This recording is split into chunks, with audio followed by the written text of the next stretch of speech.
It's like 2009 all over again. Yeah, I had a line earlier. Not a shot. I'm going to have some pretend beer while they're arguing. Yeah, by the way, drink responsibly.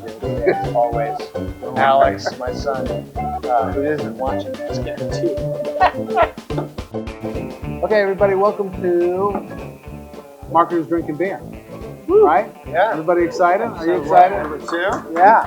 How about that? Do it. Season 2, episode number 2. Yeah. And we're coming from Don Tito, which is this awesome Mexican restaurant in Arlington, Virginia. Yeah, Clarendon.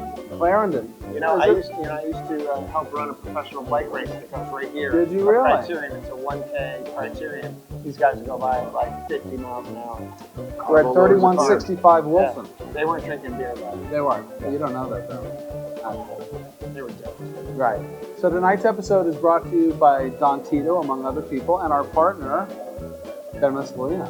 Give Ben a round of applause as he comes his way to the stage. Come on All up, right, Ben. Ben, come on up. AMS Jobs. AMS Job. We love Ben. Hey guys. AMS Job. Sit on that chair so Yeah, we you gotta can sit. All right. Don't be shy. We want your Excellent. pretty Now face. he's probably going off camera already. Close to Patrick Dorsey. You gotta get close. Yeah, you gotta get right next to him. It's like 2009 all over again. Yeah. We got a rook on We got this different guy. logos on this Really, one. what happened in 2000? Yeah, we're cold calling. We're cold calling. So tell us a bit about AMS Jobs. What do you got there? Yeah, so a couple of years ago, I had gotten a text from a friend that had said, hey, I'm taking a job at a consulting firm and I'm leaving the industry. And I thought to myself, there's got to be something that can organize the technology talent in the association space a little better. Yeah. And so that's the mission, is to organize the technology talent and the systems expertise in the association space.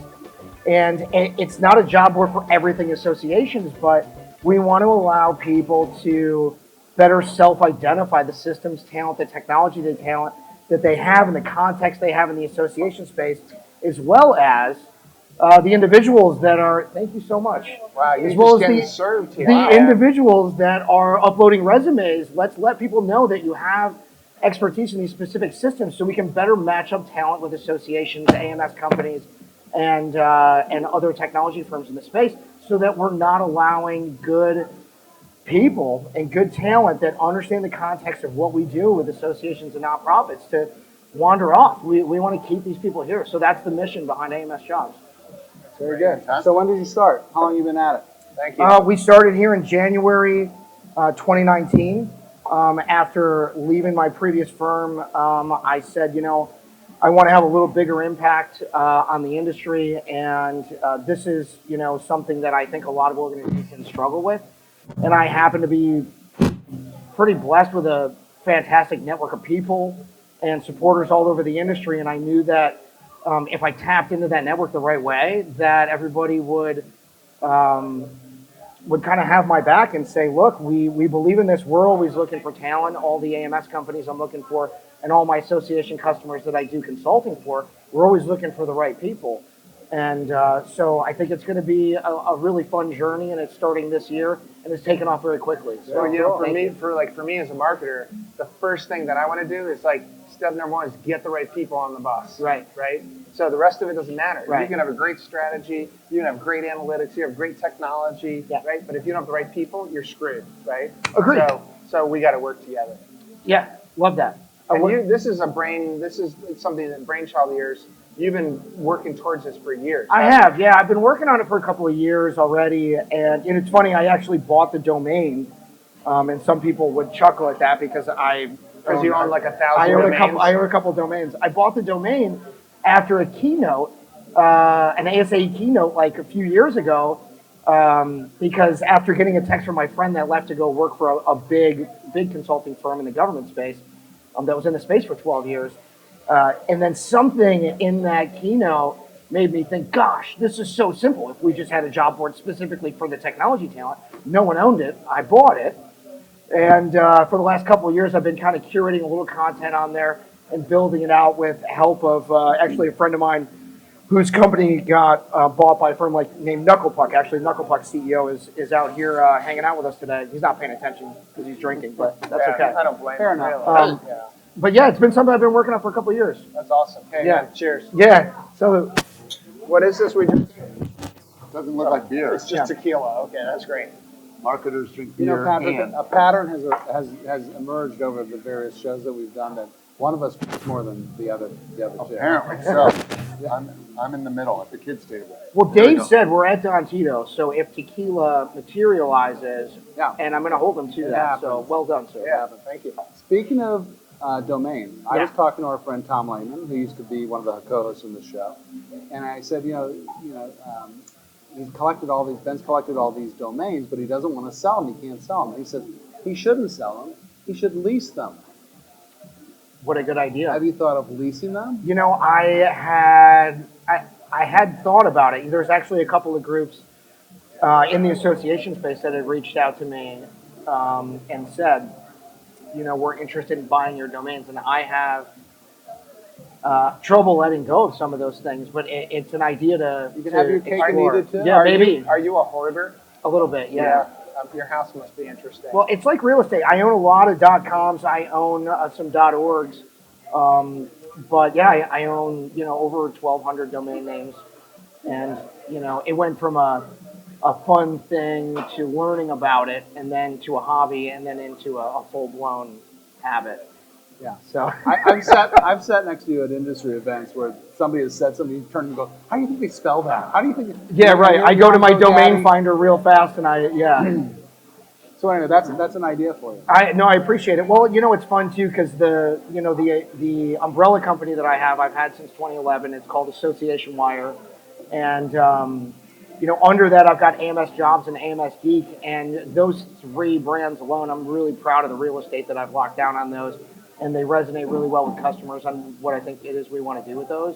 So from consulting to helping the industry curate content and talent. Those are my missions in the market right now. I think I've got some fun brands to do it with. So what do you see as far as like the level of, you were talking about technical talent, Yeah. right, with AMS Jobs. Has it improved? I mean, you've been in the industry for 10 years or so Right. plus, right? I was a client when you were at Avectra. That's right. I You loved know? working with you, Dave. Yeah, you were great, man. You just ignored me. What about me? I was good. No, he was great. But what do you see as far as the talent? Have we seen an improvement in association technical talent? Yeah, it's interesting. There's such a divide between nonprofits and associations. The C3s and the C6s, I see there's such an interesting divide I've been learning about over the last few years, especially because traditional nonprofits don't do a very good job of involving their IT staff in decisions. They kind of procure softwares and make decisions, and then IT gets brought in later to help kind of like put the roadmap together. On the association side, I've got a much greater exposure, much greater and much greater conversational relationships with a lot of these people. So I get to hear not just who they're bringing on the IT staff, but who's sitting in marketing that is a specialist in maybe writing queries and some of the things that they have. Some, systems make it easy to click and drag and write queries, and other systems you need to write them. But the technology talent, whether it's Microsoft based or Salesforce based, or whether it's one of these leading proprietary systems in the market, you need people that know how to navigate the systems, but also, even if it's not a development platform, if you will, building integrations against certain things in the market. So as a consultant, I find that it's really useful to understand how technical some of these systems are. But I do think that it goes beyond just hiring a SQL developer, a C# developer, and having the skill set. Like even if you're hiring a DBA that's not a developer or an engineer, if they have, higher logic, Impexium, SQL, high road experience, you've got this stack of association systems that you're running these days. And whether it's a programming language or not, if you can self-identify the various systems or applications within the stack of association management systems, that's going to be really helpful to your organization. And I think that's where AMS needs to continue to be redefined. And, guys like me, I want to stand up and say it's not just association management software. There's an ecosystem of applications that every association uses to run their association and run their organization. There's a stack of association management systems. And so that's where instead of just AMS and association management software, AMS jobs kind of broadens to all the applications that people need and the market's expertise they need to run them. Fair enough. Yeah. So we're going to start doing some marketing for you, right? We're going to shoot some video on. Yeah, we Friday, are. We're right? gonna. Yeah. When I was at AMS Fest last week, and I was gonna break Yeah. away and do because you do like remote video Right. consulting, basically. You're my guinea pig. for I'm that new jazzed. system. I'm pumped about I it. haven't even announced it yet. I'm Yes, well. we have now. Yeah, there you go. There it is. Now it's So public. we have a couple hundred people here. We have 1,000 people that'll be watching this online. Yeah. How do they get in touch with AMS Jobs? So you can go to amsjobs.com and then follow us on Facebook, Twitter, and then reach out to me, Ben at amsjobs.com. I don't hide. I don't bite. Come find me. So thank you Thanks, guys Ben. very Yeah. much. I always enjoy the production you guys put on. I watch it online. I'm really excited to be here. Thanks to Scott Parker and the Don Tito's crew for great service and putting us up. And it's going to be great. So I look forward to seeing it Here's again. the scotch. Cheers. Yeah. Thank you. Don Thanks, Tito. Ben. Thank- Salute. To Ben. Thank you guys. Cheers. I think Ben just agreed to sponsor all the shows in the spring. Oh, that's He did. wonderful. Yeah, that's right. Is that right? Yeah, This is a wonderful. perpetual. Once you're in, you never leave. That's it. Cake it out. Excellent. All right, Ben Mescalino, everybody. Thank you. Yay. Thank you guys very much. Thanks, Ben. Yep.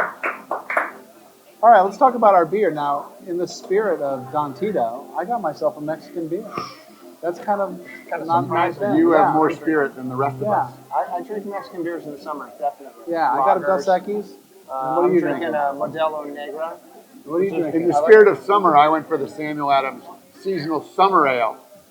And rooting on It's also like Boston, Bruins, Stanley Yeah. Cup, I think we're all four rooting Red for Sox the Bruins, teams. right? Go Big Poppy. Go Big Poppy. So it was a seasonal Boston flavor I like it. with I a like Mexican bend. Right? I had a lime earlier. it. Not a shot. So let's talk about what we've been up to. I have just launched a new video series on LinkedIn, and it's a new thing. Frank the Wonder Boy, who's producing this show, We love talked me Frank. into Love Frank. into doing this. Yeah, we all love Frank. What are you up to, episode like 10 now? I think we're up to episode 9. Nine. Tomorrow will be episode 9. Okay. And so we're just trying to go for engagement. And so these are 2-3 minute kind of videos about sort of insights into what it's like to run a small marketing agency. And it's been spotty, like some people, and I guess this is normal, some people really glom onto some of these subjects, and other subjects just get ignored entirely.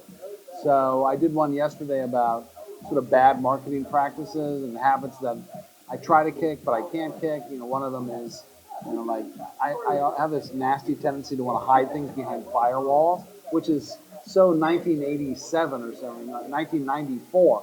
And I know it's wrong, but I can't help myself. Zero engagement with that. But I did something about Facebook groups. Facebook is now coming out with a new algorithm where they're really going to push groups.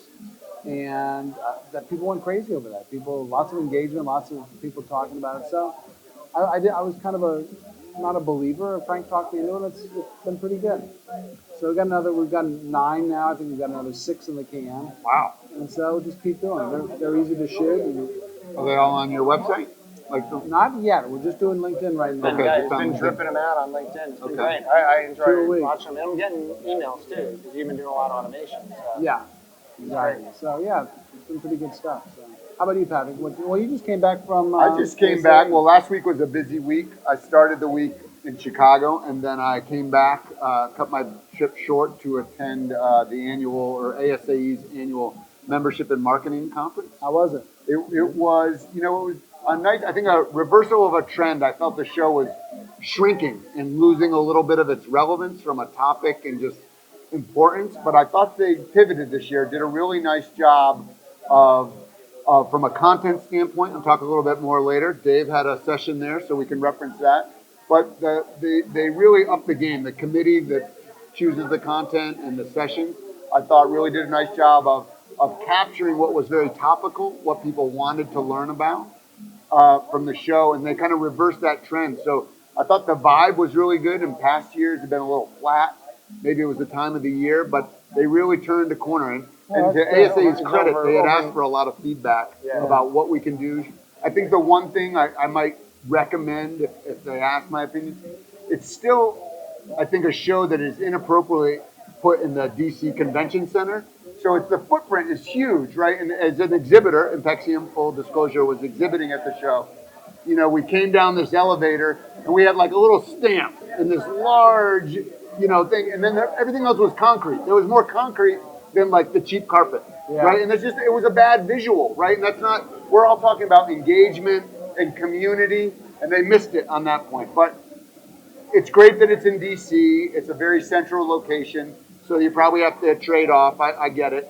But I would say they need to do a better job of keeping everybody together so they can have a lot of that talking and engaging, because that's the experience that people want, and they'll come back. So what was the buzz? What were people talking about? What marketing stuff were they talking about? You know, like any trade show, like you kind of say the big takeaway is that big bag of swag that you leave, right? But that was all the exhibitors did a good job of minimizing that. But there were a couple themes that I thought that were very relevant to me and other marketers, especially from in the association space. You know, one of them was just the automation of data analytics. That's a hot theme, right? We all want to learn how we can better capture, analyze data, report on it, whether it's making informed decisions, forward-thinking decisions, you know, and that technology, whether it's built into an AMS, whether it's integrated with an AMS, there are a lot more options out there now for associations that are affordable, I think easier to use, and people are responding to them. And I thought whether it was from a session standpoint or some of the vendors that were there, they're really bringing it down to the masses so that this technology is now available to people that wasn't in the past. Yeah, there was over 900 people. 900 people, which is a pretty healthy show. So I should explain to people in the audience who aren't from the association crowd. Now, the people present here are, but ASAE is the American Society for Association Executives. They represent, it's the Association of Associations, and it's a big buying block of technology and marketing technology. So this was their show for marketing, which is mostly marketing technology, at least when I looked at the schedule. So. I thought one of the other themes that was interesting, as much as we talked about capturing data, the automation of data, and then maybe even overlaying, you know, AI, which could then take it to a whole different level, there's still this kind of black hole about the quality of data, right? Because if you can have all these technologies, but if you still have bad data, right, your marketing programs are going to suffer, your reporting is going to suffer. And I thought a lot of the sessions were at that high level, how you can leverage this marketing stack, if you will, but it didn't get to some of the fundamentals. You know, I'll even say from Impexium, we struggle, or it's a daily discipline to make sure our data is quality data. And no one's really talking about that, right, about how you can manage it. And so I think there's an opportunity for someone to kind of be, I hate to say, the thought leader, or even offer services or a technology that allows people to address that fundamental problem. Because you can buy all this technology, but bad data in will be bad data out, right? And we're not really addressing that. But it seemed to be a common theme from the people in the audience. I don't know, Dave, you have a lot of data from different departments, silos in your organization. Like, how do you guys handle that? It's a challenge. It has your AMS has a big impact on that, right? So, and we're in the process of moving off of a legacy AMS onto a Salesforce-based AMS. I don't know if how much that's going to help, but there are people in the industry, like someone like Wes Trokel. He's a really good person that could blog help offers a lot of organizations. tips on that. You know, how do you manage data? What are best practices? But yeah. I thought another key theme, like my final two, was we talked a lot about, you know, the member engagement, member experience, and they overlaid that with like digital transformation. It seemed to be the buzzword, the big buzzword. We have digital transformation. But as they talked about that from a technology standpoint, they seemed to forget what I thought was a critical element, at least some of the sessions did not seem to address, that the ultimate key ingredient in this member engagement or the digital transformation is the experience with the member. And they seem to forget about that. And so the conversation was very technology driven, where they seem to forget about that experience, like the human element of it. And at the end of the day, it's all about that human experience, right? And you have to think about it from whether it's a funnel that you're managing or a retention strategy. It all has to go back to the member. And they talked about how a lot of the technology can really bring you down to that one-to-one marketing through like marketing automation. But I thought they could have done a better job of really personalizing it, what that means for the member. And it was good. Maybe I think they were assuming that a lot of people understood that, but I think a lot of this technology and even jargon or methodology of leveraging this technology is still new to the association market. So I hope they'll see a little more of that going forward. And I think the last key theme that I was waiting for, you agree? Yeah? Yeah, okay. The key theme, and I was waiting for this because we've kind of been trained for this over the last couple of years. There were no big announcements about acquisitions or mergers, right? We all kind of come down the escalator. We're like, who's next, right? You know, and you're kind of looking out at all the different logos and be like, who's about to get acquired, merged, you know, consolidated, and there were no big announcements. So maybe calmed down a lot. Maybe everybody's waiting for ASAE annual, like in Columbus, 60 days away. No. But that's been a theme for the last couple of shows, so it was in the back of my mind, like. So one of the key takeaways is actually what didn't happen. Yeah. There were no big announcements. Yeah. Right. I think it's refreshing, actually, because it's been tumultuous Let's for the try last turning him couple up. of years. Let's try turning Dave up again. He's the Turn Dave up. the third one. Turn there. Dave up. Not on, up. Don't turn Dave on. No. It's still early in the show. So I did do a shot of tequila. you did. So you should get louder any minute now. So before I ask you about your session, I have to ask you what the hell is that shirt? The What is T-shirt? this? What is that? This is so the keynote is a guy named I don't know what his name is, but he goes by Johnny Cupcakes, and he has a company. It's called Johnny Cupcakes. Couldn't that be his real name? No, it's something else. could Johnny be now. something else. Yeah. And anyway, they make T-shirts, and they do all kind. He has a huge business. He's been growing it rapidly, and their tagline is "Do more of what makes you happy." It's simple, but I love it. And he did a keynote and talked about his business and how he grew it from small to really large, how he mixes social in with packaging. Talks about like how important packaging is, which is kind of cool. Like they had a Dunkin' Donuts box, that classic where you put like Dunkin' Munchkin little donuts in that box, and that's where he gave you the T-shirt in. So like packaging was really important, which it's kind of almost feels old school, but at the same time is he's mixing it with a lot of. I assumed it was like a pirate thing because you got the skull and crossbones. Yeah, so there's I thought maybe you were Cupcake. Captain Cupcake, the pirate or something. No. No, Don't make it's fun not. of Dave's hobbies. No.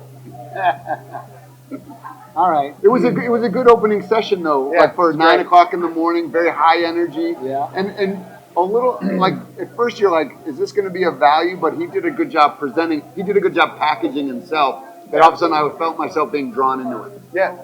And he sold a lot of T-shirts after. I'm usually skeptical of our Shocker. keynotes. I was a sucker. I went right for it. So tell me about your session. What'd you do? So I did a session on AI and marketing. It was called like the hype, beyond the hype type thing. And I think it's universal throughout the marketing landscape that whether it's associations or for-profits, that we started out with this concept that we're essentially all on this highway. We're all on this highway, going down this highway of AI and marketing. And as a speaker, I spent time researching products that are out there today that associations could implement, right? And I may be a couple exits further ahead of most people, but Right. not that much further ahead, right? Yeah. So it's early stages, and it makes it really interesting. And there's this guy, there's a quote that I love. It says essentially, you're not going to be replaced by AI. You're going to be replaced by someone who knows how to use AI, right? And that's key. It's like if there's one thing people walked out of it with is get involved, start experimenting, figure out how you can implement AI in your workflows, and find ways to make your process more efficient, find tools that are going to help you be a better marketer. So get started, experiment, be willing to fail, but look at all the different options that are out there. So some of the things that we talked about, and they're including some that are in the association space, right? So we talked about a whole bunch of technologies, but we based on this framework by Paul Rothser, who's with the Marketing AI Institute. He's got a great blog. It's like the publication on marketing and AI, marketingaiinstitute.com/blog. Check it out. And he has a framework called the 5 Ps of marketing AI, where he looks at plan, produce, personalize, perform, and promote. So we looked at a bunch of different products that are out there today, in each of those categories. We laid out the framework, how you should look at this, but then said, here's some ideas, here's some prices, here's what it might cost to do it. So without going into too much detail about each of those products, some of them that stood out in particular are a company called Rasa.io.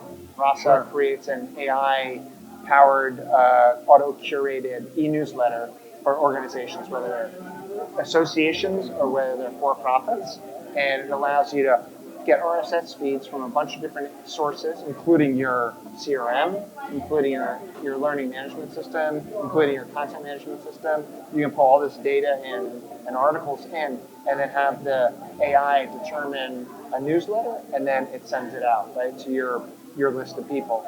And the idea is that over time, as you interact with the newsletter, the more that you interact, it learns, the AI learns about what you're more interested in, and then it serves up relevant information, more relevant information to you. So it's a smart newsletter. You don't have to create it, and associations spend so much time creating newsletters. At the American College of Radiology, we have like a dozen newsletters, and we spend a lot of time on it. And we're in the stages of looking at Rasa and how we might be able to implement it. But ASAE, who we were talking about before, their conference, they implemented it, and they've had huge success. Like their open rates, their click-through rates went from like 10% to like 40%, right? Like they're seeing massive engagement. So it's this concept of one-to-one communications. You're sending out, instead of one newsletter to 1,000 people, you're sending out 1,000 newsletters, depending on how those people interact with the content. Their preferences and their... And it's not stated preferences, because the past was stated preferences. Right. The future is learned preferences. Demonstrated preferences. And it could pivot, right? It could change over the course of the year. Yeah. And I get a newsletter.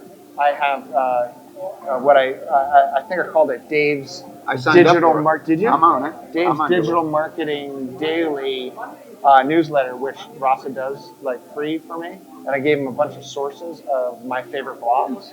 You're an influencer, man. Yeah, I'm trying to be an influencer, but I get one version of the marketing world. I get one version at work, and I get another version on my home email, and they're different. Yeah. Because I interact sometimes differently depending on which one, when I open it, where I open it. So products like Rasa. Another association product is Association Analytics.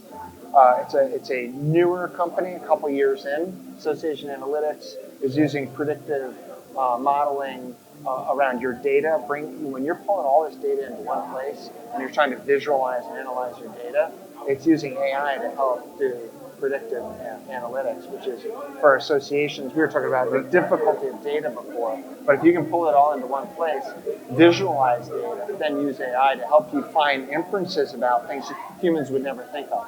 And that's the key thing. It's like there's AI there that helps you think about stuff, or helps you identify things that you never would have thought of. Yeah, and that's what really makes it interesting. Another product we looked at was one called Market Muse. Market Muse allows you to take a link, so a blog post, and I did this for American College of Radiology. We have a blog on AI and radiology. It's a really interesting topic. And I put it into the Market Muse content engine, and it chugged for about a minute. And it's like, we're evaluating your piece of content. And what it came back with, it said, okay, gives you this thing called the content score, it gives you a word count score.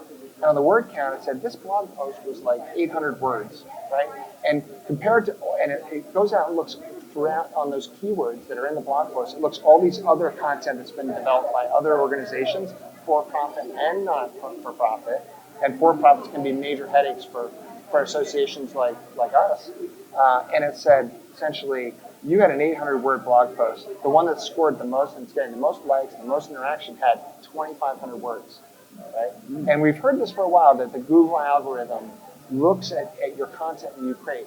And more recently, in the last year and a half, 2 years, longer posts show authority, and so they get better ranking, they move up the rankings, then they get seen, you get more traffic, all that stuff, right? So this tool was almost like you layer it on top of an SEO tool, like the Moz or SEMrush or something like that, and helps you to identify how do you improve your content, stop writing crappy short blog posts, right? Get longer, be more authoritative. Well, what's interesting about all those products is I'm not saying that they're inexpensive, but compared to some of the big AI systems. They're really manageable and doable and affordable, and they're here right now. That was one of the themes of MMC. In the past, whether you talked about like analytics or big data or AI, it only seemed that only the top tier, could afford it. And they're really being brought down to big and small and the affordable. Like you don't have to necessarily have a staff to manage it. There's a lot of tools that help you automate that, like the The natural curve, right? It's a the next curve, yeah. and it allows you to be more efficient in an affordable way and scale, so you might appear even bigger, right? So what would you say the state of associations' use of AI is? Oh, it's nascent. It's early. But growing, right? It's early. It's growing. We had 200 people in the room for a session that was the second to last session on a Friday. On a Friday afternoon, on a At 3 sunny p.m. day in Washington D.C. Sunny Friday day, afternoon. Friday there? afternoon. What? Were you there? I did not. I was not. breaking down the booth. No, he was not there. I was not there. It would I have was been drinking 201. somewhere, I think. Yeah, nice calling him out, by the way. I like that. Yeah, Yeah. I thought you'd appreciate that. It's true. I took was a not- gamble. I don't know, but the way he talked about it, I thought he was sitting in the crowd. I sent some people. He's there. a Dave Martin. He's a He could have gone, or he could have loves sent Dave 6 Martin. people. I'm That's like what a Dave happened. Martin fanboy. He is, And so yeah. they actually were making sure I didn't go in the room because Yeah. I might have been disruptive. Yeah, he might have done cartwheels. Security would have Yeah. been alerted. It would have been, they're like, Mr. Dorsey, we've been looking for you. We have some people here from Association Analytics. Dave mentioned them. Shout out in the back. Yep. Yeah, all right. I love it. Nice. I didn't realize. All sorts of folks. Anything else? What else? What other takeaway you got? Is that it? No, that's it. That's the key thing is number one, get started. It's early days, but you got to be willing to experiment, try new things, be curious, right? And yeah, be willing to make mistakes. But it is AI is not early. going to take your job. It's the person that is not curious about it is going to take your job. That's right. That's what it comes down to. You need a T-shirt. I I do. think it's pretty clear. Yeah. Patrick would buy it. I We would. might. We'd buy one of them. Dave's head on top of skull and crossbones. Do more of what makes you happy. That's what it Anyway, comes down to. we'll do a little bit of a chat here, and then we'll bring up Ron McGrath. See, if I was Pyro doing more solution. of what makes me happy, This I'd be podcast doing, makes me number happy. one, I'd drink more beer. Yeah. But that's problematic because then I just, Only makes you happy for a while. yeah, and then I just gain a lot of weight. But By the way, drink responsibly, kids. yes, always. Don't Alex, my son, who isn't watching, that's guaranteed. Oh, the No, old man's but doing the drink more television beer show. and talk more about marketing and marketing technology and stuff like and marketing tech stacks. So this is Right? kind of the Is this our perfect thing for segue? you. This makes you happy, right? This does. This is a healthy hobby. It's our segue into this. Oh, Okay. Yeah. Nice. What is that? Nice to you see that. This is the book Segway. That's a big SAP word. Ooh. What is Ron? Do Segway? you own a Segway? I If thought it was anybody like in one this of those crowd things you would own a ride. Segway, it would be Ron. Do you own a Segway? SEGWAY. You ride it, right? Does it still work? Now it's a scooter. How do you spell Segway? By the way? SEGUEE. U? Or is that Q? How do you spell? I don't know. Well, Yeah, that's you got when it he right. gets up. Yeah. Well, that's Good luck fine. with that. All right. So anyway, recently read this book. It's called Niche Down by a fellow by the name of Christopher Lochhead and Heather Clancy. She's a journalist, a tech journalist. And it was really interesting, kind of influential for me. So everybody knows that you have to niche down to do business, right? You can't be everything to everybody. You have to find your niche, and you have to stick with it, and you have to be the best at your niche. So rather than being, an Italian restaurant, you niche down to being pizza, right? For example. So we should have asked Ben about being an Italian restaurant owner. Yeah. We should be. Among other things. Among other things. Yeah. So I bet he's got some domains for Italian restaurants. Do you have any domains for Italian restaurants? MyItalianRecipe.com. Wow. Are you shitting me? No, I own that. I also own Muscolinos.com. Muscolinos, of course. Hey, Muscolino. Try the clam sauce. Anyway, Ben is leasing those domains, I think, after our discussion today. That's great. Hey, at least he didn't have marketers drinking beer. He wasn't that smart. That's right. Yeah, he might have the .org. I don't know, maybe. Yeah. But at any rate, no, he doesn't. Don't. So anyway, how to become legendary by being different. So he takes this niching down one step further. Just great examples in it from really big companies to small companies. not only after you niche down, you need to then take something about that niche and innovate around it, turn it on its head, so that you can completely redefine the category. Right. So a great example that he gives is Zoom. Okay, so we've all been doing online meetings. They don't work. They're horrible. But there's all sorts of technology in there for doing, having people answer the Go-to phone meeting, for you, which go-to sucks. meeting, all that stuff. Sucks. And Really does. so what Zoom did is Zoom niched down on video. So they're online video. And then they flipped it on its head by being video communication. So you could do meetings on Zoom, but their real thing is online communication. So we had a call on Saturday, right? How easy was that to set up? Boom, Yeah. it works every time. Share the 1 link. minute. Yeah.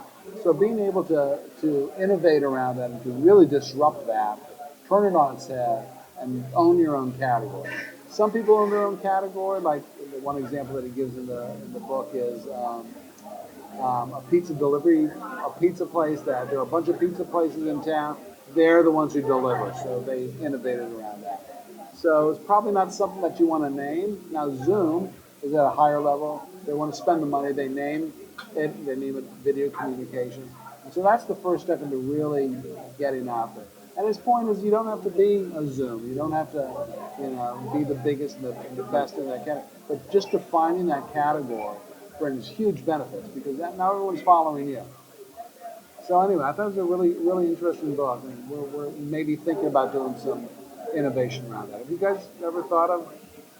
Kind of narrows down like that the concept of the value prop, right? You almost have to put it under a microscope and pull out what is that unique angle that you can hang your hat on, as opposed to a broader statement. And the point is, in fact, hanging your hat on it, right? Right. Naming And it owning it. and owning it. Owning it is the key. And sometimes it's creating the new niche, right? It's absolutely creating it. Like a good example. Creating a new category. I'm a Drift fanboy, right? Yeah. And I use Drift for my personal blog, but I don't use it at work. Yeah, right. But they were smart because they said we've got this new technology and they created the software, right? And the software is AI-driven chatbots to help you drive sales, marketing, sales, service, etc. Right? But then they also married it with the methodology, and for them the methodology was conversational marketing, and they have coined and they have driven and created this new niche, and bigger than a niche in a sense, but a new paradigm, a new marketing methodology, which is conversational marketing. And you right? can see people picking that up, picking up that category. That's how people describe it now. Yeah. They're going into their boardroom Writing saying, we books need to about do more conversational marketing. Right, they're writing books And about here's it. the methodology, and here's the technology that supports it. Great value. He has a podcast called The Swipe File. Dave Gerhardt, he's the CMO at Drift. Really energetic, entertaining guy. I listened to his podcast. I highly recommend it. But his podcast is called The Swipe File, and he was talking essentially about this in one of his recent episodes of creating that new category, that new niche. How do you do that? The biggest companies, Googles, the Amazons, the Facebooks, right? The Apples, they all created a new category. Do you remember when Apple came out with the iPhone? And I was in telecom at the time, and I was laughing like this telecom guy that was like, Apple can't make a phone. What the hell? Yeah, I was such an idiot. Wrong. Right? Like wrong, big time. Right? But you're right. Yeah, it's a fascinating concept, and it makes you get outside of your comfort zone. Like think about new ways. How can I do? You do want to do that with video marketing, and how do you redefine that? Right. That's not easy, right? But it encourages you to think. It's not. Yeah. So I did one of my LinkedIn quick videos around this, and I said, if anybody has any idea how to redefine testimonial videos, how to get customers the customers of my clients to beg to do testimonials. How do you do that? That would be a huge game Make it changer. easy. Zoom made it easy. Zoom makes it easy. So making Netflix it easy, made it easy. that's part of it. Right? Yeah. We're still getting a lot of it's human. Like, well, we'll do it for you, but we need to. You guys need to fix that one thing in it.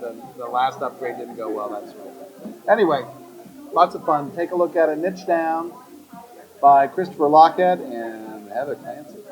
There it is. Good stuff. All right, let's bring up our next guest, shall we? Yeah. A friend of the show, a friend of ours for many years. Whoop. Got too close. That was the crowd roaring for Ron's. That's right. All right. That was not kickback. Ron is That was the got crowd. so much energy that he just creates feedback wherever he blowing goes. up. It's like an He aura. does. There's He an is, aura that he is such Yeah. a stud, by the way. So come on up, Ron. Ron's like a category Look, changer. look at this guy. Yeah. Yeah. He I'm brought his clapping. own- I'm brought so his own happy he's fan up here. club. I'm clapping. Yeah. Yeah. What's up, Ron? How are you? Hey, everybody. It's good to see everybody. Welcome. Appreciate you inviting me to the show. So I should say that you are, what is your title now? You and Dave switch off, don't you? I'm the husband, he's the wife. Beside that, Dave's got a quizzical look on his face in the crowd there, by the way. So. High Road Solution, but you're the CEO, the president? CEO and co-founder. Okay. Yeah, Dave and I founded a company 14 years ago, and Dave's the president, and the company's growing, and as it grows, you have to change kind of your roles. So that's what we've done. So what's your 30-second, what's your elevator pitch? What does High Road do? We work exclusively with associations. We basically help them build marketing technology stacks. So help them navigate that, which is a combination of what platforms they should be using, how to connect those platforms into their actual technology ecosystem, and then really what's most important is the services on top. How do you actually leverage the technology to get certain outcomes by using methodology and playbooks and workbooks and those kinds of things. Because you see it all the time. It's this shiny new tool syndrome, right? And these associations are like, yeah, we got to have HubSpot, or we got to have SharpSpring, or we got to have Marketo, or Pardot, whatever it is.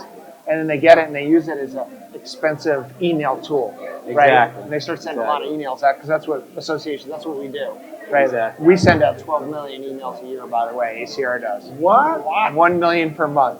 Yeah. Right? 38,000 Wow. members. Yeah. So, Yeah. but the key thing is, and you guys see this a lot, that's what you're talking about, the services. It's one thing to offer the technology and integrate it and create that MarTech stack. The next step is teaching them how to use it, right? Yeah, that's the part that's really the most important. A lot of times when we're working with an association that's looking in terms of changing their technology, they're so, you guys know this, everything kind of radiates out from the AMS model. So they kind of go through the same process, which is show me the platform, let me see it, demo it, and show me features. And at the end of the day, if it's a marketing automation platform, they pretty much do the same thing, right? But there's so much on which one of the platforms we should use versus where it should be more about, okay, how are we going to leverage the platform? More importantly, are we tooled up? Do we have the right people within the staff? And in getting them to change from kind of the old model of spray and pray to user journey type communication. That's the big piece. And so to your point, Dave, a lot of times they make this purchase, let's say they go to a HubSpot, which is a great platform but expensive, and it's basically kind of using a Gannon as a fly swatter, right? Because they're basically just blasting emails through it, not using it the way it's intended. Right. So you're also doing like the agency support work behind a lot of this stuff, right? Like the content creation and Right. Yeah, I find what we're doing is actually a little bit harder because one of the things we found out with associations is with a lot of the providers we work with, basically for profits, they basically do the marketing for the company. So let's say, for example, you're an agency and you're a HubSpot agency. That agency, most of the time, actually operates HubSpot on behalf of the company. And so the company's not accessing, they're actually paying for kind of full-blown services. Associations still need to own the technology.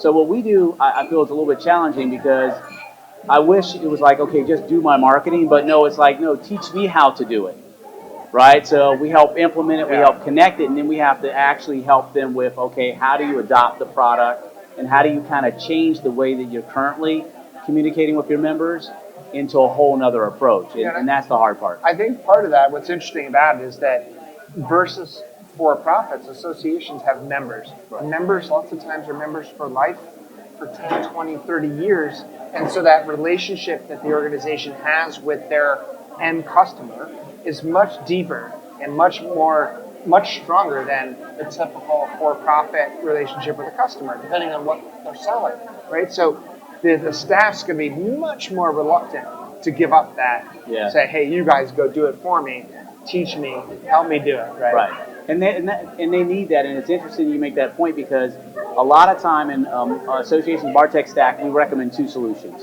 because they actually do 2 things. They do marketing and they do communications, right? So marketing is how do I get this person to take some kind of action? How do I convert them? And that shouldn't be kind of a mass type communication. That should be a one-to-one communication that moves them down a particular journey, down the actual marketing sales pipeline or funnel. But once you convert them and they become a member where there's information that's a benefit of being a member, right? And so that has to get through, and that typically is communications-based piece. Yeah. And so you can really tell the nature just by when the person you're talking to is more concerned about the layout of the newsletter and how it looks, they're probably from the communication side, like, what color should the button be? Whereas a marketer is going to be like, is anyone clicking on the button? And so associations do both. So like if I go to Best Buy and I buy something and I get they send me a newsletter and I don't get it, I don't care. I won't complain. But as a member, if I go sign up for the Privacy Association because I want to stay on top of GDPR and I stop getting their content, that's a problem because I paid for that. And so they do need kind of both approaches, which is marketing automation on one-to-one journeys, and then they do need a really high-powered, high-volume mass email tool. Yeah. If you go to the marketing automation tools, they're going to say they do both, but they're not architected to do those things because their philosophy, their underlying philosophy under the technology is if people aren't consuming, engaging, you shouldn't be sending it. So it actually automatically starts to disengage and stop sending those things for you. Yeah. That's a good point. So what do you see? You're in this field. You have a lot of association clients that are coming to you for technology services, for the layer of services that go on top of them to help them be better using the tool. What do you see in general? Because you can probably be a little bit focused in on that, right? But what do you see from the association space as a whole? Because your clients tend to be the smarter ones that go, I get it, I need to do something here, help me. Yeah. But what are you seeing in general across the space? In terms of in marketing? embracement of like marketing technology, marketing automation, building MarTech stacks, even know what a marketing technology stack is. Like, what are you seeing? I think one of the challenges were... No, not you. I was asking No, him. but like I was going to add on to this. I'm going to have some pretend beer while they're arguing. Yeah, it's They know what they want to do. They don't know how to measure success or define it and then get started, if you will, work backwards.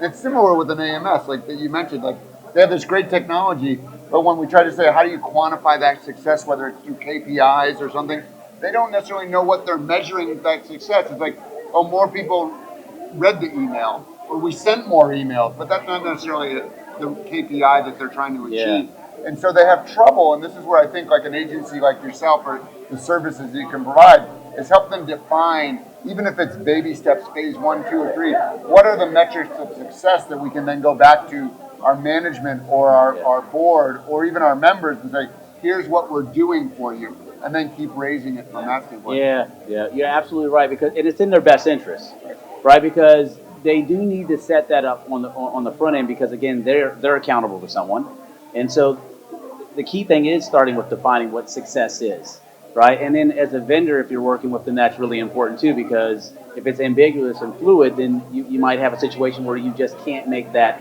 client happy. So that's really important. In general, I find that. What are you seeing like across the industry? So it's funny with the association market, there tends to be latency. So like you were saying with the AI, so that they tend to move a little bit. There's latency between a little bit behind. What I feel is happening right now is with marketing automation. When it first came to the association market, we were working with associations about 5 years ago, and people were excited about it, but they didn't really know what it was. Right? They weren't really ready for it. What I'm seeing now is associations are ready in terms of they understand that they have to make this change and they have to make this move. They still need help in the transition. But they come to you more ready than they were. So they know they need it. You don't have to actually create the need. They just don't know how to necessarily execute on it.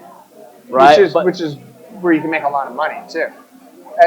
Allegedly. Well, as an organization, that's where you can provide a lot of value, Right. and in turn charge your clients accordingly, right? Yeah, absolutely. And the thing is, the key thing with marketing automation is the marketing automation providers know this, that we're partnered with, or any of them. Because I sat down with a couple of them and with their founders and stuff. And so anyone can sell a marketing MA platform, but it doesn't mean it's going to stick. Yeah. Right? And so if you get it, and that's why they so heavily depend on agencies, because they understand that if someone purchases it and they don't get those KPIs, then they're going to say, well, why are we spending all this money? Why not just go back to a Constant Contact or a MailChimp or something like that? So it's really important. It does work, but it's just a lot more complex than just email marketing. So a lot of what you're doing is helping them prove the concept internally as well, right? Exactly. Yeah. So they know there's a need. They know that what they've been doing isn't working, and they need to change. Right. So you don't have to sell them on that concept, but what you have to do is help them with change management. Yeah. Right. Because think about it this way: marketing and communication serves other groups in the associations, like advocacy and the event side. And so you got to go to them and say, look, people want your content. Like, especially when you talk about MA and one-to-one journeys, basically, each department says our content's most important, keep it in there. But when you start making it centered around the actual member, and you have actually all this behavioral data that lets you know what they're reacting to, whether it's in the email, on landing pages, on the website, now you have data to actually say that, but there's still a conversation you have to tell that business unit, look, and it might even tell the association, look, our programming's not right. Our programming we thought was resonating or is important isn't important for this new persona that we're trying to bring into the association, because our current members are aging out. Right. So what's the next, we need to wrap up here, but what's the next big thing for marketing automation in the association space? I would start, I always believe in crawl, walk, run. So what I would advise an association would be to start small. Take something like when you sign up a member, set up a journey around that signing up of that member in terms of, when you're trying to get a member to renew, the ask at the end is too late. You should have basically set up the value on the front end. Right. And so maybe just from looking at your data in your AMS that if a member does these 5 things with our association, there's a high propensity to renew. Set up your user journey so that you're actually driving them to do those 5 things, make them top of mind, and more likely you're going to get them to renew. Start small, something like that. That's great. Good stuff. Love it.